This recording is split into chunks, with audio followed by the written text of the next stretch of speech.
Dear students, MCQs है. Aisha was busy in dissecting and analyzing the heart of frog. Probably she is a. कहते हैं कि आयशा एक मेंढक के दिल को डाइसेक्ट करके मुतालिया कर रहा है. तो बताइए कि इसका मुतालिया बायोलॉजी के कौन से ब्रांच में आ सकता है.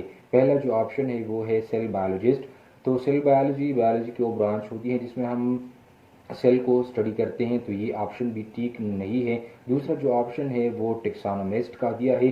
तो टेक्सानोमी भी ठीक नहीं है क्योंकि ये बायोलॉजी की वो ब्रांच है जिसमें हम नॉमेनक्लेचर और क्लासिफिकेशन करते हैं, किसी भी लिविंग जानदार को हम क्लासिफाइड करते हैं, तो ये भी ठीक ऑप्शन नहीं है. तीसरी जो ऑप्शन है वो हिस्टोलॉजी का है. तो histology is the correct option. लेकिन इससे पहले जो चौथी ऑप्शन है वो पेलेंटोलॉजिस्ट है. तो पेलेंटोलॉजिस्ट जो होते हैं वो पेलेंटोलॉजी बायोलॉजी की वो ब्रांच होती है जिसमें हम मादूम शुदा जानदारों की मुताले करते हैं, यानी वो जानदार जो कि दुनिया से उनकी वो डेथ हो चुकी होती है, अब दुनिया से उनका वजूद वो मिट चुका होता है.